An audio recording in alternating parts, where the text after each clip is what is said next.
વિદ્યાર્થી મિત્રો, ગયા તાસની અંદર આપણે નિશ્ચાયક પ્રકરણના એમસીક્યુ જોયા હતા. હવે આપણે આજે શ્રેણિક પ્રકરણના એમસીક્યુની વાત કરીશું. એમાંનો એક એમસીક્યુ છે પહેલો, 3x3 શ્રેણિક એ માટે શ્રેણિકનું નિશ્ચાયક મૂલ્ય. શ્રેણિકનું નિશ્ચાયક મૂલ્ય આપણને અહીં કીધું છે કે 3a શ્રેણિક, કોઈ શ્રેણિક એ માટે આના બરાબર ખાલી જગ્યા ગુણ્યા શ્રેણિક એ થાય, આવો પ્રશ્ન આપણને કર્યો છે. હવે અહીંયા આગળ શ્રેણિક એ બરાબર આપણે લઈએ છીએ દાખલા તરીકે a1 a2 a3 b1 b2 b3 c1 c2 c3. હવે જ્યારે શ્રેણિકને 3 વડે ગુણવામાં આવે તો આપણે જાણીએ છીએ કે શ્રેણિકના બધા જ ઘટકોને 3 વડે ગુણાય એટલે 3a1 3a2 3a3 3b1 3b2 3b3 3c1 3c2 3c3. આ થઈ વાત બરાબર છે. હવે અહીંયા આગળ શ્રેણિક તો જો નિશ્ચાયક વિચારવામાં આવે, 3a શ્રેણિકનો નિશ્ચાયક, તો નિશ્ચાયકની અંદર થઈ જશે 3a1 3a2 3a3 3b1 3b2 3b3 3c1 3c2 3c3. હવે અહીંયા આગળ પહેલી હારમાંથી 3 કોમન કાઢો, બીજી હારમાંથી 3 કોમન કાઢો અને ત્રીજી હારમાંથી 3 કોમન કાઢો. શ્રેણિકમાં શું હોય કે જે સંખ્યા વડે કે વડે ગુણો બધા જ ઘટકોને ગુણાય. જ્યારે નિશ્ચાયકમાં જે કે વડે ગુણતા હોય એ એક જ હાર અથવા એક જ સ્તંભને ગુણાય. એટલે અહીંયા આગળ આપણે મળી જશે a1 a2 a3 b1 b2 b3 c1 c2 c3. તો 3 તરી 9 તરી 27 ગુણ્યા એ શ્રેણી એટલે આપણો જવાબ થશે 27. ડી ઓપ્શન જવાબ થશે. આ તો પહેલો દાખલો. હવે બીજા એમસીક્યુ વિશે વાત કરું તો બીજા એમસીક્યુ ની અંદર આપણને એક શ્રેણિક આપેલો છે, શ્રેણિક a is equal two aij n cross n. એક ચોરસ શ્રેણિક છે. આની અંદર એવું કીધું છે કે ઘટક શૂન્ય છે. કઈ જગ્યાએ? જ્યારે i અને j સમાન ના હોય ત્યારે. હું અહીંયા આગળ ઉદાહરણ માટે વિચારું છું, 3x3 ના શ્રેણિક માટે લઈએ છીએ. તો આ શ્રેણિક a છે, 3x3 નો શ્રેણિક છે. હવે આની અંદર જે કન્ડિશન છે કે ભાઈ aij ઇક્વલ ટુ 0, જ્યાં i અને j સમાન ના હોય. હવે જે પહેલો ઘટક છે એમાં તો પહેલી હાર પહેલો સ્તંભ એટલે i ને j સમાન હોય, એટલે આ 0 નથી. તો 0 નથી ત્યાં આપણે એને x વિચારીએ છીએ. આ બીજો ઘટક છે, એમાં પહેલી હાર અને બીજો સ્તંભ એટલે હારના સ્તંભ સમાન નથી એટલે આ વેલ્યુ થશે 0. ત્રીજો ઘટક એટલે પહેલી હાર ત્રીજો સ્તંભ એટલે આ પણ મળશે 0. i અને જે સમાન ન હોય ત્યારે ઘટકનું મૂલ્ય 0 છે. હવે અહીંયા આગળ બીજી હાર પહેલો સ્તંભ, i જે સમાન નથી, બે ને એક અલગ અલગ, પણ આ ઘટક જે છે બીજી હાર બીજો સ્તંભ તો એ 0 નથી. પછી બીજી હાર ત્રીજો સ્તંભ, ઘટક અલગ અલગ તો 0. ત્રીજી હાર પહેલો સ્તંભ, હારના સ્તંભની સંખ્યા જુદી જુદી તો 0. ત્રીજી હાર બીજો સ્તંભ, હાર સ્તંભની સંખ્યા જુદી જુદી 0. ત્રીજી હાર ત્રીજો સ્તંભ, હારના સ્તંભની સંખ્યા સમાન એટલે z 0 નથી. હવે આ જે મળ્યો શ્રેણિક આ એ શ્રેણિકના વિકર્ણના ઘટક સિવાય બાકીના બધા જ ઘટકો 0 છે. માટે કહી શકાય આ શ્રેણિક વિકર્ણ શ્રેણિક છે. એટલે કહી શકાય કે શ્રેણિક એ વિકર્ણ શ્રેણિક મળે. એટલે આપણો જવાબ થશે સી, વિકર્ણ શ્રેણિક. આ હતો આપણો પ્રશ્ન નંબર 2. હવે પ્રશ્ન નંબર 3 વિશે વાત કરવું છે.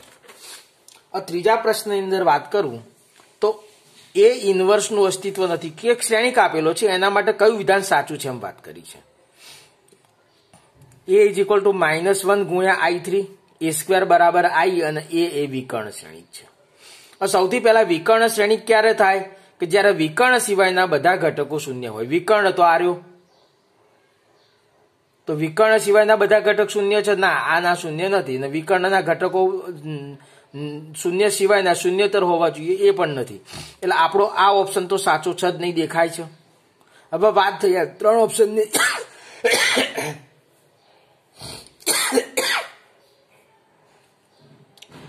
એમાં એ ઇન્વર્સની વાત કરું તો 1 નિશ્ચાયક એ ગુણ્યા એડજોઇન્ટ એ, તો આ 0 ના હોવું જોઈએ તો જ એ ઇન્વર્સ મળે. તો નિશ્ચાયક એની વાત કરીએ તો શ્રેણિકનો નિશ્ચાયક બનાવી દઈએ 0 0 -1 0 -1 0 -1 0 0. તો આનું વિસ્તરણ કરીએ તો પહેલી હારના ત્રીજા ઘટક માટે જ થશે. તો -1 ગુણ્યા 0 - 1 એટલે આ થઈ જશે -1 ગુણ્યા -1 + 1 થશે. આ 0 થતો નથી. જો 0 થાત તો ના મળત, પણ 0 નથી થતો એટલે એ ઇન્વર્સનું અસ્તિત્વ છે.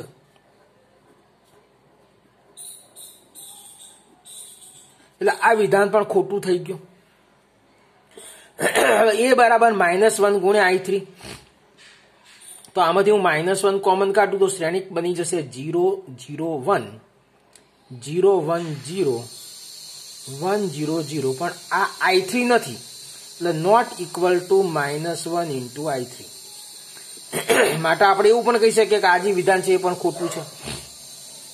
તો આમ જોવા જાવ તો તમને ખબર પડી ગઈ ભાઈ A² બરાબર I થવું જોઈએ. તમે ચકાસીને લખો તોય વાંધો નથી અને ચકાસ્યા સિવાય લખો તોય વાંધો નથી. A² એટલે A ગુણ્યા A એટલે 0 0 -1 0 -1 0 -1 0 0 ગુણ્યા 0 0 -1 0 -1 0 -1 0 0. તો પહેલી હાર અને પહેલા સ્તંભના ઘટકોનો ગુણાકાર કરીએ 0 ગુણ્યા 0 વત્તા 0 ગુણ્યા 0 વત્તા -1 ગુણ્યા -1 એટલે 1 થશે. પહેલી હાર બીજો સ્તંભ તો 0 0 અને 0 ત્રણેય ઘટક શૂન્ય થશે. પહેલી હાર ત્રીજો સ્તંભ તો 0 ગુણ્યા -1 0 ગુણ્યા 0 -1 ગુણ્યા 0 એટલે ત્રણે 0 થશે. એ જ રીતના બીજી હાર પહેલો સ્તંભ તો 0 ગુણ્યા 0 ગુણ્યા 0 એટલે 0 થશે. 0 ગુણ્યા -1 ગુણ્યા -1 એટલે 1 થશે અને 0 એટલે 1 આવશે. આ જ રીતના ત્રીજો ઘટક 1 આવશે એટલે આ I થઈ જશે. એટલે A² બરાબર I આ આપણો સાચો જવાબ થશે. એટલે આપણું C વિધાન સાચું થશે. આ દાખલા નંબર 3 માં સમજી શકાય એવું છે. હવે આપણે દાખલા નંબર 4 વિશે વાત કરીએ. ચોથો MCQ. આ ચોથા MCQ ની અંદર કોઈ પણ બે શ્રેણિકનો ગુણાકાર. અહીંયા આગળ આપણને વાત કરેલી છે કે 3/4 નો શ્રેણિક છે.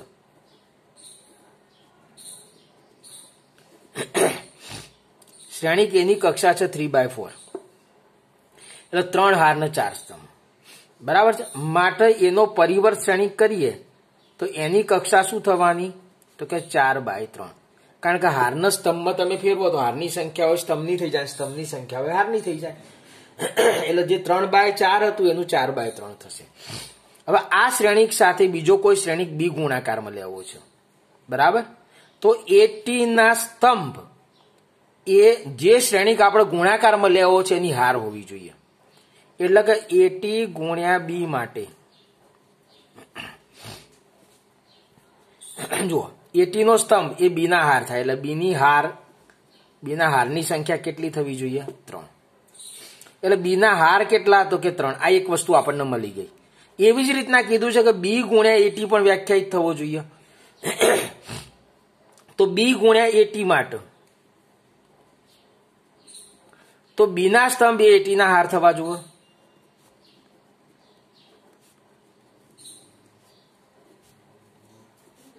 એટલે 80 ના હાર કેટલા છે 4. એટલે બી ની હારની સંખ્યા 3 અને બી ના સ્તંભની સંખ્યા 4. એટલે બી ની કક્ષા કઈ થવાની તો હાર ગુણ્યા સ્તંભ. તો બી શ્રેણિક જે થયો આપણો એ 3/4 થાય. તો આ હતો આપણો ચોથો દાખલો જે સરળતાથી સમજી શકાય એવો છે. તમને ખ્યાલ આવ્યો હશે. હવે આપણે આગળ 5મા પ્રશ્ન વિશે વાત કરવી છે. 5મા પ્રશ્નની અંદર આપણે વાત કરીએ તો 3/3 નો વિસમિત શ્રેણિક હોય તો એ શ્રેણિકનું નિશ્ચાયક મૂલ્ય કેટલું થાય. તો આપેલ શ્રેણિક જો વિસમિત હોય તો એનું નિશ્ચાયક મૂલ્ય 0 થાય. આ તમારે યાદ રાખી લેવાનું છે. એટલે અહીંયા આગળ જવાબમાં થશે 0. હવે આગળના પ્રશ્નની અંદર આપણને કીધું છે કે સમીકરણ સંહતિ આપેલી છે અને એની કઈ કિંમત માટે એનો ઉકેલ ના મળે એવી વાત કરી છે. બરાબર. એટલે અહીંયા આગળ આપણે વાત કરીએ તો કોઈ પણ સમીકરણ સંમતિ હોય એની અંદર એક્સ વાય અને ઝેડ ના સહગુણકોથી બનતો નિશ્ચાયક જો 0 થતો હોય તો એનો ઉકેલ મળતો નથી. બરાબર છે. નિશ્ચાયક મૂલ્ય 0 થતો હોય તો ત્રણેય લાઇન્સ પેરેલલ થાય, ત્રણેય લાઇન્સ પેરેલલ થાય, ત્રણેય રેખાઓ સુરેખાઓ, તો પછી એક સીધી સાદી વાત છે કે એનો ઉકેલ મળશે નહીં. એટલે અહીંયા આગળ આપણે વિચારીએ કે આનો ઉકેલ ના મળે એવી વાત કરી છે, એટલે એની કઈ કિંમત માટે? તો આપણે અહીંયા આગળ જુઓ, આપણે એક્સ નો સહગુણક એટલે અહીંયા એ, વાય નો સહગુણક એટલે 1 અને ઝેડ નો સહગુણક 1 પહેલા સમીકરણ માટે. બીજા સમીકરણ માટે એક્સ નો સહગુણક 1, એ અને ઝેડ નો 1. ત્રીજા માટે એક્સ નો સહગુણક 1, વાય નો સહગુણક 1 અને ઝેડ નો સહગુણક 1. જો આના બરાબર 0 થાય તો ઉકેલ ના મળે. હવે આનું વિસ્તરણ કરીએ તો આના 0 માટેની બધી ખબર પડી જશે. તો એ ગુણ્યા એ સ્ક્વેર માઇનસ 1 ઓછા 1 ગુણ્યા એ માઇનસ 1 વત્તા 1 ગુણ્યા 1 ઓછા એ ઇઝ ઇક્વલ ટુ 0. એ ગુણ્યા એ સ્ક્વેર તો એ ક્યુબ માઇનસ એ ઓછા એ વત્તા 1 ઓછા એ ઇઝ ઇક્વલ ટુ 0. તો આપણું સમીકરણ મળશે એ ક્યુબ માઇનસ 3a વત્તા 2 ઇઝ ઇક્વલ ટુ 0. અહીંયા આગળ સહગુણકોનો સરવાળો 0 થાય છે એટલે એ -1 આનો એક અવયવ હોય. એટલે આપણે જો આના અવયવ પાડીશું તો આપણને અવયવ મળશે એ -1 ગુણ્યા અવયવ પાડીને જ લખું છું એ સ્ક્વેર પ્લસ એ ઓછા 2 ઇઝ ઇક્વલ ટુ 0. હવે એ -1 આના પણ પાછા 2 અવયવ પડે, 2 એકા 2 એટલે એ વત્તા 2 અને એ ઓછા 1 ઇઝ ઇક્વલ ટુ 0. માટે અહીં કહી શકાય કે એ ઓછા 1 ઇઝ ઇક્વલ ટુ 0 અને એ વત્તા 2 ઇઝ ઇક્વલ ટુ 0. એટલે એ બરાબર 1 થાય અથવા એ બરાબર -2 થાય. બરાબર. એટલે આપણો ઓપ્શન એ થઈ ગયો સાચો, એ બરાબર 1 અને અથવા એ બરાબર -2. આ આપણો છઠ્ઠા પ્રશ્નનો જવાબ થયો. ચલો ખ્યાલ આવશે બધાને. હવે આપણે 7મા પ્રશ્ન વિશે વાત કરીશું, ધ્યાનથી સમજજો. પ્રશ્ન 7 ની અંદર એવું કીધું છે કે એક શ્રેણિક એ આપેલો છે અને એ સ્ક્વેર આપેલો છે, તો એક્સ અને વાય ની કિંમત શોધવાની છે. તો આપણે જાણીએ છીએ કે એ સ્ક્વેર ઇઝ ઇક્વલ ટુ એ ગુણ્યા એ. એ સ્ક્વેર શ્રેણિક શું આપ્યું છે તો કે ભાઈ એક્સ વાય વાય એક્સ, અને એ ગુણ્યા એ એટલે આપણે વિચારી શકાય કે એ બી બી એ ગુણ્યા એ એટલે એ બી બી એ. હવે આનો ગુણાકાર કરું અને પછી આની સાથે કમ્પેર કરું તો પહેલો સ્તંભ તો એ ગુણ્યા એ એટલે એ સ્ક્વેર, બી ગુણ્યા બી એટલે બી સ્ક્વેર. પછી બીજો સ્તંભ તો એ ગુણ્યા બી એટલે એ બી ગુણ્યા એ એટલે બી એ, પણ બી એ ને આપણે એ બી જ લખીએ છીએ કારણ કે ગુણાકાર માટે ક્રમનો નિયમ છે.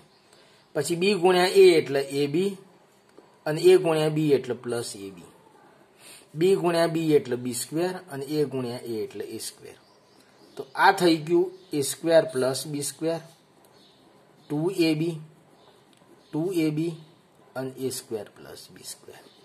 અને સામે કમ્પેરિઝન કરીએ તો એક્સ વાય એક્સ આવો શ્રેણિક આપેલો છે. અનુરૂપ ઘટકોને સરખાવવામાં આવે તો આપણને એક્સ બરાબર મળશે એ સ્ક્વેર પ્લસ બી સ્ક્વેર, અને બીજો ઘટક વાય સરખાઈએ તો વાય બરાબર 2ab. એટલે એક્સ બરાબર એ સ્ક્વેર પ્લસ બી સ્ક્વેર અને વાય બરાબર 2ab. એટલે આપણો ડી ઓપ્શન સાચો જવાબ થશે.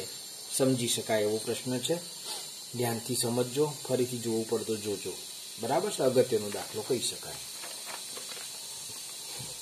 હવે 8મા પ્રશ્નની વાત કરું છું. તો આ 8મો જે પ્રશ્ન છે એની ગણતરી કરીએ તો ઘણી લાંબી થાય છે, 4 ગુણનો MCQ થઈ જાય. પણ તેમ છતાં જો એક ગુણની અંદર પૂછે તો તમારે આનો જવાબ જ યાદ રાખી દેવાનો છે. આનો જવાબ તમારે યાદ રાખવાનો π/2 નો અયુગ્મ ગુણિત હોય. તમે આ બેનો ગુણાકાર કરીને કમ્પેર કરશો અને ત્રિકોણમિતિના સૂત્ર વાપરશો તો π/2 નો અયુગ્મ ગુણિત મળશે. બરાબર છે. તો આપણે આની ગણતરી કરવી એના કરતા આ પ્રશ્નને સમજીને યાદ રાખી દઈએ કે ભાઈ આ જવાબ આનો આ વિધાન જ હોય છે, આની બીજી કોઈ કેલ્ક્યુલેશનની રીતની આવશ્યકતા નથી. તો તમારે યાદ રાખવાનું કે cos square alpha cos alpha sin alpha cos alpha sin alpha sin square alpha. એ જ રીતના cos square beta cos beta sin beta cos beta sin beta અને sin સ્ક્વેર બીટા આ બેનો ગુણાકાર કરવામાં આવે તો આલ્ફા માઇનસ બીટા એ π/2 નો અયુગ્મ ગુણિત મળશે. એ તમે યાદ રાખી દેજો. આગળ જે પ્રશ્ન છે એની અંદર આપણને બે શ્રેણિકની બાદબાકી આપેલી છે તો x 0 1 y ઓછા 2 -4 -3 -4 ઇઝ ઇક્વલ ટુ 3 5 6 3 ઓછા 2 1 2 1. આનું સિમ્પ્લિફિકેશન કરીએ તો x ઓછા 2 0 માઇનસ માઇનસ એટલે +4 1 ઓછા 3 1 ઓછા ઓછા 3 એટલે 1 વત્તા 3 અને y ઓછા ઓછા 4 એટલે y વત્તા 4. સામે કમ્પેર કરીએ તો 3 ઓછા 2 એટલે 1 5 ઓછા 1 એટલે 4 6 ઓછા 2 એટલે 4 અને 3 ઓછા 1 એટલે 2.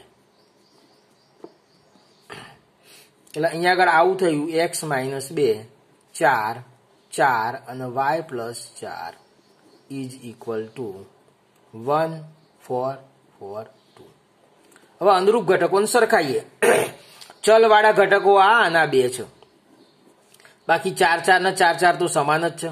તો આ પહેલા ઘટકના પહેલા ઘટક સાથે સરખાવો તો x માઇનસ 2 બરાબર 1 થશે. આ બીજા ઘટકને બીજા ઘટક સાથે સરખાવો તો y પ્લસ 4 બરાબર 2 થશે. માટે x બરાબર 2 વત્તા 1 3 થશે અને y બરાબર 4 ઓછા 2 એટલે y બરાબર 2 થશે. તો આ હતું આપણો દાખલો. દાખલા નંબર નથી આપ્યો મેં, પણ 8મો કે 9મો કઈ ગયો MCQ તમારે માની લેવાનો. બરાબર છે, 9મો MCQ. હવે 10મા MCQ ની પછી વાત કરીએ. 10મા MCQ ની અંદર એવું કીધું છે કે વ્યસ્ત શ્રેણિક તમે આપ્યો છે અને અજ્ઞાત આલ્ફા શોધવાનો છે. હવે વ્યસ્ત શ્રેણિકની વાત કરીએ તો વ્યસ્ત શ્રેણિકનું સૂત્ર આપણે જો તમે મગજમાં વિચારો તો A inverse is equal to 1 upon નિશ્ચાયક A ગુણ્યા એડજોઇન્ટ A. 1 અપોન નિશ્ચાયક A એટલે એ નિશ્ચાયકની મૂલ્ય 10 છે એટલે આ તો કામ પૂરું થઈ ગયું. હવે આપણે આ એડજોઇન્ટ A છે એ આ છે. તો એડજોઇન્ટ A કઈ રીતે મળે છે? તો આપેલા શ્રેણિકના પ્રત્યેક ઘટકના સહ અવયવને તમે હારના સ્તંભમાં લો. દરેક ઘટકના સહ અવયવનો શ્રેણિક બનાવી અને એના શ્રેણિકનો પરિવર્ત શ્રેણિક બનાવો તો તમને એડજોઇન્ટ A મળી જાય. તો અહીંયા આગળ વાત કરીએ તો આ પહેલો ઘટક છે એનો એડજોઇન્ટ A માટે સહ અવયવ આ થાય, બીજા ઘટકનો સહ અવયવ આ થશે અને ત્રીજા ઘટકનો સહ અવયવ આ થશે, કારણ કે આના હારના સહ અવયવનો સ્તંભ ગોઠવીએ છીએ. પછી બીજી હારનો પહેલો ઘટક છે 2 એનો સહ અવયવ આ થાય, પછી આ 1નો સહ અવયવ 0 થાય અને -3 નો સહ અવયવ -2 થાય. એ જ પ્રમાણે આનો સહ અવયવ 1નો સહ અવયવ 2 થાય અને આ 1નો સહ અવયવ આલ્ફા થાય. તો આ એક કયો ઘટક? તો કે ભાઈ ત્રીજી હાર અને બીજા સ્તંભનો ઘટક, એનો સહ અવયવ વિચારવાનો છે. તો ત્રીજી હાર અને બીજો સ્તંભ તો -1 plus j તો 3 plus 2 ગુણ્યા એક નિશ્ચાયક. તો આ હાર અને આ સ્તંભ દબાઈ દો, જે ઘટકો આવે વિચારવાના. તો કે 1 1 2 અને -3 બરાબર. 1 1 2 અને -3. હવે આપણે અહીંયા આગળ વિચારીએ તો -1/5 એ -1 થશે. હવે આનું મૂલ્ય તો 3 × 3 એટલે -3 ને ઓછા 2 × 2 એટલે -2. તો -1 ગુણ્યા -5 તો 5 થશે. આ જે ઘટક થયો એ આપણો આલ્ફા છે એટલે આલ્ફા બરાબર 5 થાય. આ જવાબ થશે. તો વિદ્યાર્થી મિત્રો આ હતા MCQ શ્રેણિક પ્રકરણના. હવે નેક્સ્ટ વિડીયોની અંદર આપણે સંભાવનાના MCQ જોઈશું.